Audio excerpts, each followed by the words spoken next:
오늘 아침 전북권 주요 뉴스입니다. 선거제 개혁으로 전북은 지역구가 줄지만 비례대표가 늘어날 전망으로 새로운 정치 세력이 등장할지 주목됩니다. 국가대표 축구센터 후보지 장수군에 대한 실사가 진행된 가운데 청정 환경과 접근성이 장수의 최대 장점으로 꼽힙니다. 음주 관광버스가 경찰의 추격을 피해 달아나다 사고까지 낸 뒤 붙잡혔습니다. 전라북도 지역은 오늘 오후 늦게까지 도내 전역에 5mm 안팎의 봄비가 내리겠으며 낮 기온은 20도 초반까지 쭉 떨어지겠습니다.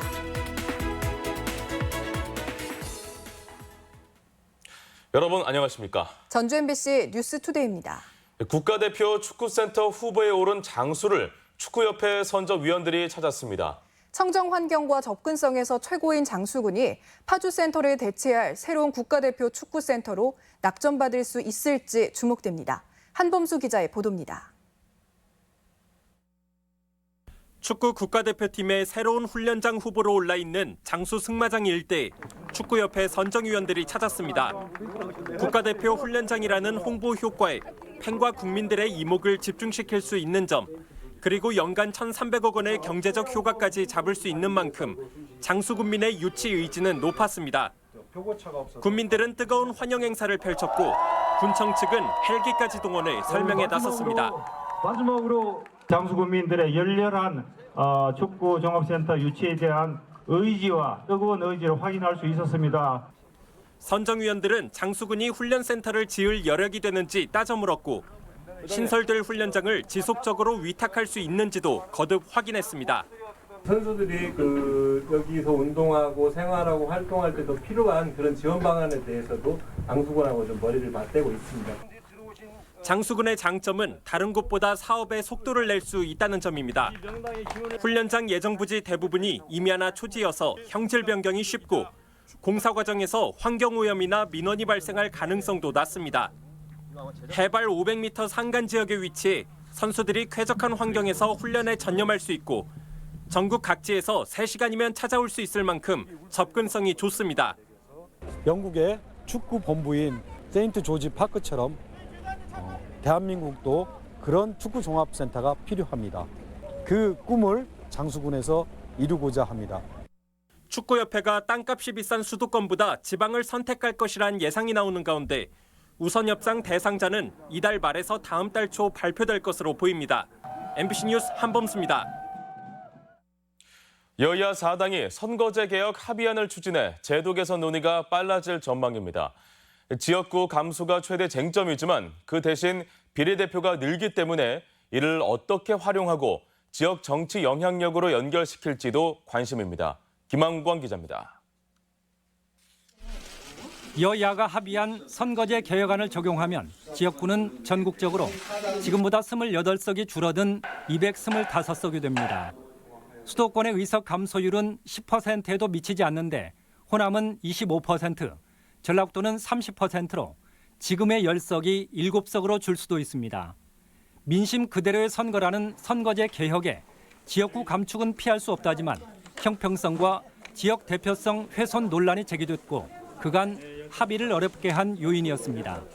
인구 수만을 따지다 보니 나온 결과로 정치권에서는 행정 권역과 국회 의석수 증원 등을 감안해 내년 총선 전까지 보완할 수 있을 것으로 기대하고 있습니다. 이 지역구가 줄어드는 것은 최소화해야 되고 또 가능하면 현재 지역구가 유지되도록 하는 것이 제 입장이고 또 민주평화당의 입장입니다.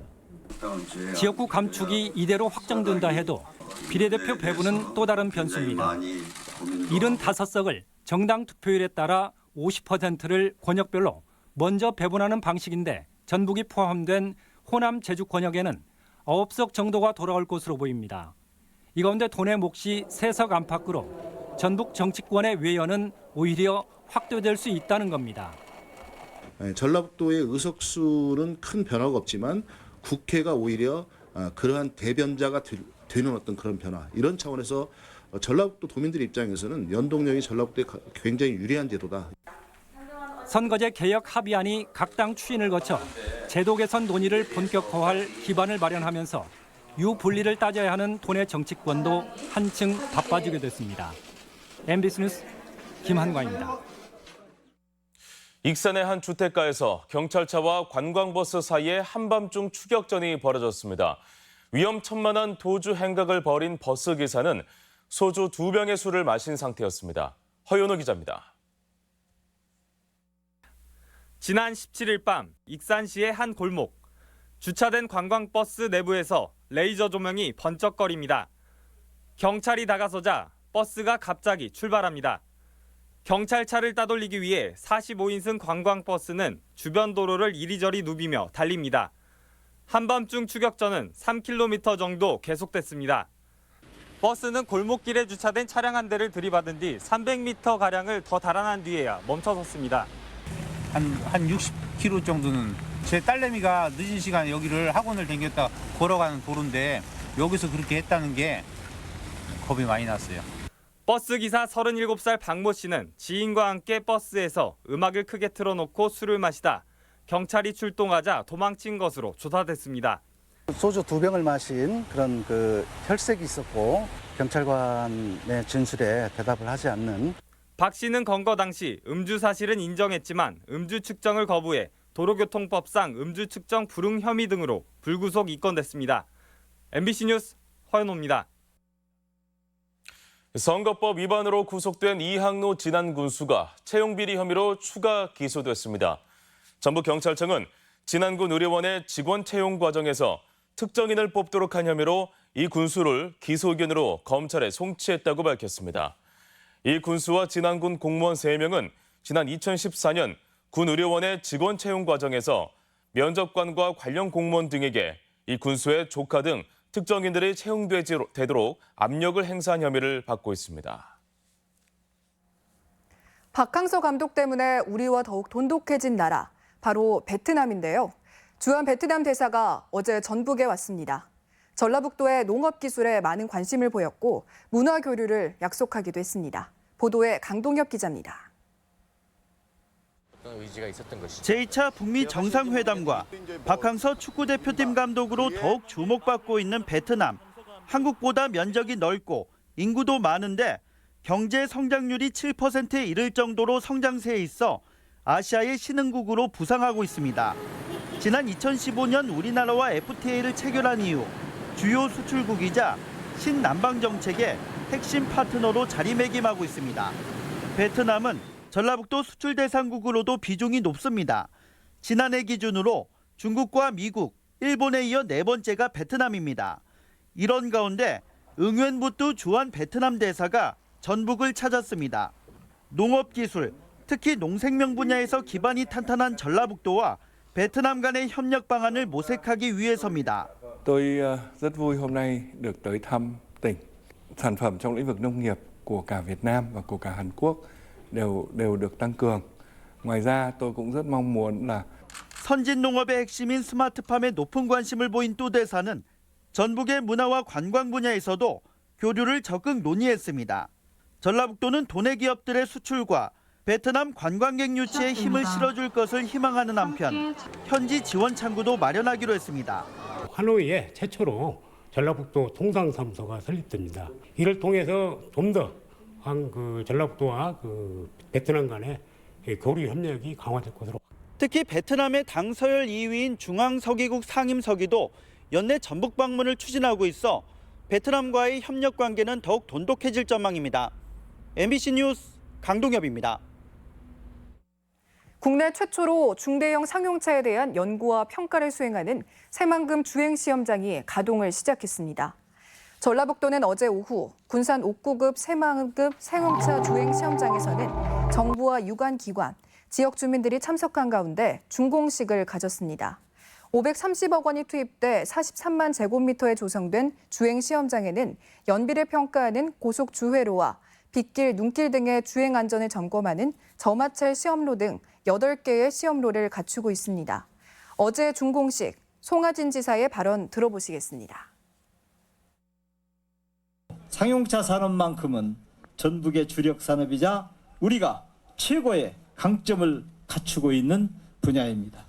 새만금 주행시험장이라는 좋은 플랫폼이 마련된 만큼 전북 자동차 산업의 고도화와 미래 자동차 산업 선도를 위해 여러분께서도 역량을 결집해 주시기 바랍니다. 학교 내 독감 환자가 크게 늘고 있는 가운데 환자 대부분이 초등학교에 집중됐습니다. 전북교육청은 새학기 이후 지금까지 독감 환자가 8,000명가량 발생해 지난해에 비해 12배 이상 늘었고 환자의 70%가량은 초등학생이라고 밝혔습니다. 교육청은 학교 내 감염 가능성이 높다며 마스크 착용과 손 씻기 등 개인 위생에 각별히 주의해 줄 것을 당부했습니다. 민주노총 전북본부는 어제 고용노동부 전주지청 앞에서 기자회견을 열고 탄력 근로제와 노동법 개정안 등 여당이 노동계약을 추진하고 있다며 125주년 노동절을 앞두고 투쟁에 나서겠다고 밝혔습니다. 또 현행 노동법 하에서도 전북 지역에서 KT 협력업체 등이 파업 투쟁을 이어가고 있다며 ILO 핵심 협약 비준을 재벌과의 흥정도구로 쓰지 말라고 주장했습니다. 어제 오후 2시 반쯤 군산 소룡동 OCI 공장에서 탱크 청소 작업을 마치고 건물 외부로 나온 직원 47살 A씨가 휴식을 취하던 중 갑자기 쓰러져 숨졌습니다. 경찰은 A씨가 평소 심장 질환을 앓았는지 여부와 작업 중 유독가스 중독 여부 등을 조사해 정확한 사인을 밝힐 예정입니다. 전북 혁신도시의 중학교가 추가 신설됩니다. 정동영 민주평화당 대표는 교육부 중앙투자심사위원회 심사를 거쳐 전북 혁신도시의 24학급 규모의 혁신 2중학교 신설이 확정됐다고 밝혔습니다. 혁신도시에는 2022년까지 91개 학급의 중학교가 필요한 상황으로 현재 2개교 60학급에 이어 추가 신설로 교육 수요를 맞출 수 있게 됐습니다. 부안군의 야간 경관 조명이 불을 밝혔습니다. 다음 달 초에 개최되는 부안 마실축제 홍보를 위한 것인데요. 주변과 어우러진 아름다운 조명으로 주민들의 호응을 얻고 있습니다. 지역 소식 이종휴 기자입니다. 부안 매창공원에 야간 조명이 설치돼 형형색색 아름답고 낭만적인 분위기를 선사하고 있습니다. 사람들이 많이 몰리는 부안 터미널 사거리 근처에도 야간 조명이 만들어졌는데 부안군이 마실축제를 홍보하고 분위기를 띄우기 위해 설치한 것입니다. 다음 달 4일부터 6일까지 열리는 마실축제는 부안으로 떠나는 일상 속 소풍이라는 주제로 5개 마당과 체험 프로그램이 다채롭게 펼쳐질 예정입니다. 부안만의 정과 인심 그리고 이야기와 추억을 함께 나눈 축제입니다. 가족과 친구, 연인 등과 함께 오셔서 부안의 매력을 마음껏 즐기시기 바랍니다. 남원시청 예산 동아리 온세미로가 지방재정 23년사를 발간했습니다. 책자에는 1980년대 남원시 예산 분석과 예산 관련 선배 공무원들의 조언을 담았으며 남원시 재정의 주요 성과 등도 실렸습니다. 지방자치가 시작된 1995년부터 지방자치와 지방재정의 흐름을 정리하고 남원시 재정의 성장 과정과 바람직한 재정 집행의 방향을 제시해 관련 공무원들의 활용 가능성을 높였습니다. 남원시만의 차별화된 재정 전략을 모색하여 지역 발전과 시민들의 삶의 질 향상에 기여하도록 노력하겠습니다. 순창 군립도서관이 세계 책과 저작권의 날을 기념해 어린이 200명에게 책과 장미꽃을 선물했으며 보육시설 등 30곳에 6,000권의 책을 기증했습니다. 세계 책의 날은 유네스코가 책 읽기와 출판을 장려하고 저작권의 의미를 널리 알리기 위해 지정했으며 책을 사는 사람들에게 장미꽃을 선물했던 스페인에서 유래했습니다. 고창군이 농민들에게 풍수해 보험료를 추가 지원하기로 하고 가입을 당부했습니다. 풍수해 보험은 태풍이나 호우, 폭설 등으로 주택과 농업시설 피해를 입었을 때 복구비를 최대 90%까지 보장해주는 상품으로 고창군은 국비와 도비에 더해 지방비 64%를 추가로 지원할 방침이어서 고창 군민은 전체 보험료의 9.3%만 부담하면 됩니다. MBC 뉴스 이종휴입니다. 전주지검은 전북대 교수들의 총장선거 개입 사건이 이르면 26일 수사 결과를 발표하고 수사를 마무리하겠다고 밝혔습니다.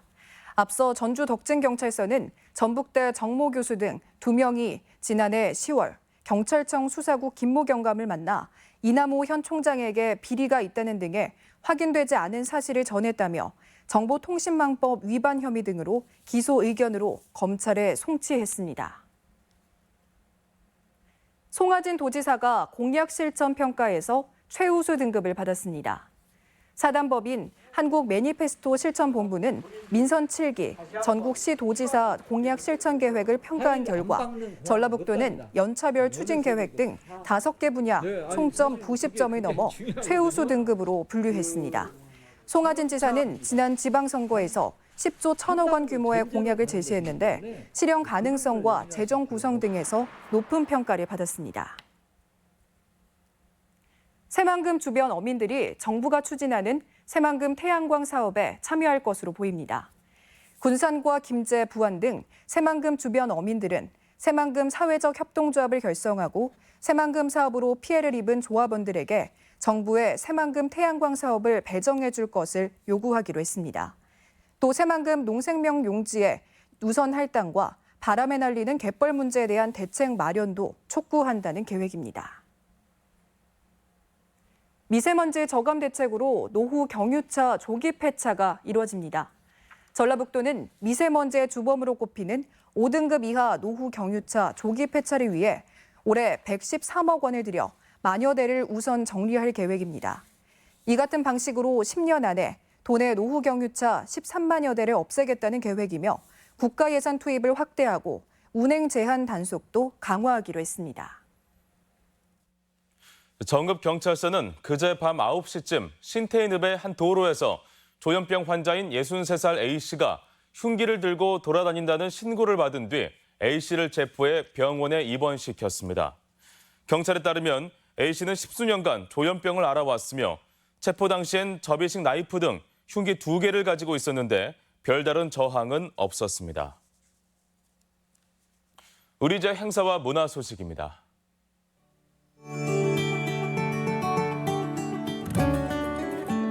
클래식 기타 합주단인 그랑 기타 퀸텟과 함께하는 하우스 콘서트가 오늘 군산 예술의 전당에서 열립니다. 오늘 문화가 있는 날을 맞아 전주 객사 차 없는 거리에서 청년 예술가들의 거리 공연 청춘 마이크가 펼쳐집니다.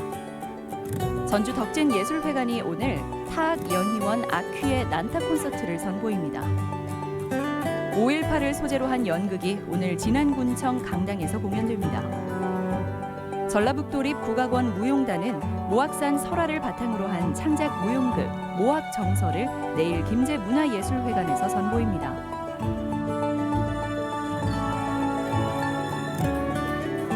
한국도로공사 전북본부는 오는 28일까지 전주 수목원에서 제3회 봄바람 페스티벌을 엽니다. 다양한 예술가들이 정착한 전주 서학동 예술마을 일대에서 서학동의 봄 문화 행사가 열리고 있습니다. 남원시 아영면에서 오는 27일 제24회 흥북골 봉화산 철축제가 열립니다. 영화 재심의 실제 주인공 박준영 변호사가 오늘 정읍 연지 아트홀에서 작은 억울함은 없다라는 주제로 강연을 진행합니다. 꿈들의 장애인협회는 결혼식을 올리지 못한 장애인 부부를 위해 오늘 전주 엔타워에서 합동 결혼식을 진행합니다.